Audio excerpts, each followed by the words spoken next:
ఈ నెల 8న హైదరాబాద్ ఇందిరాభవన్లో సింగరేణి అన్ని డివిజన్ల ఐఎన్టీయూసీ ఉపాధ్యక్షులతో జరిగిన ఉపాధ్యక్షుల కోర్ కమిటీ సమావేశంలో సింగరేణి కార్మికుల పలు సమస్యలపై చర్చించామని INTUC central senior vice president P Dharmapuri తెలిపారు.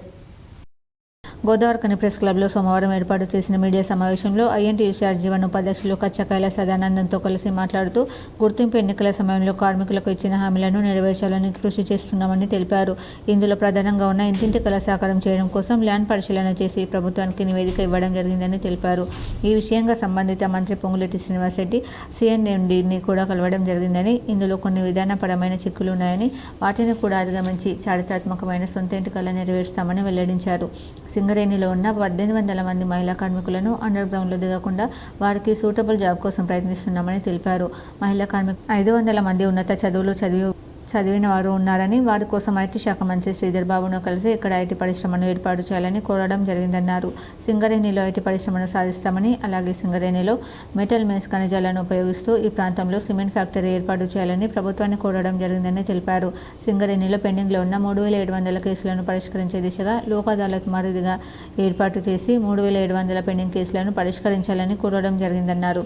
మెడికల్ దందాను అరికట్టేలా మెడికల్ ఇన్వాలిడేషన్ సంఖ్యను పెంచాలని డిమాండ్ చేశారు. తొందరలోనే కార్మికుల సొంత ఇంటి కళ నెరవేరబోతోందని తెలిపారు. అనంతరం హైదరాబాద్లో జరిగిన అన్ని డివిజన్ల ఉపాధ్యక్షుల కోర్ కమిటీ సమావేశంలో ఐఎన్టీయూసీ సెంట్రల్ వైస్ ప్రెసిడెంట్గా ఎన్నికైన వడ్డపల్లి దాస్ను ఐఎన్టీయూసీ నాయకులు సన్మానించారు.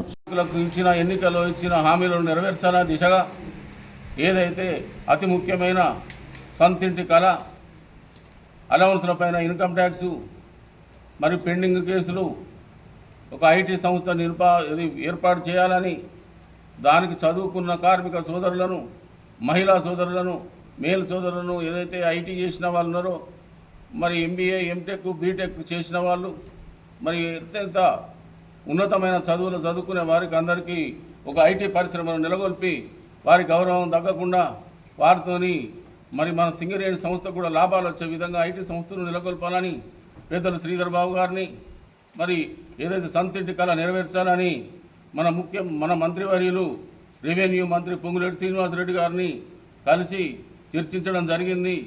వారు కూడా దీన్ని సానుకూలంగా స్పందించి ఒప్పుకోవడం జరిగింది. అదే విషయాన్ని మన సిఎండ్ఎండి, సింగరేణి సిఎండ్ఎండి ఎన్ బలరాం గారికి కూడా ఇదో మెమోరాండం, ఈ డిమాండ్స్ను మంత్రులతో జరిపిన అన్నింటినీ చర్చలను వారికి కులాంక్షంగా వివరించడం జరిగింది.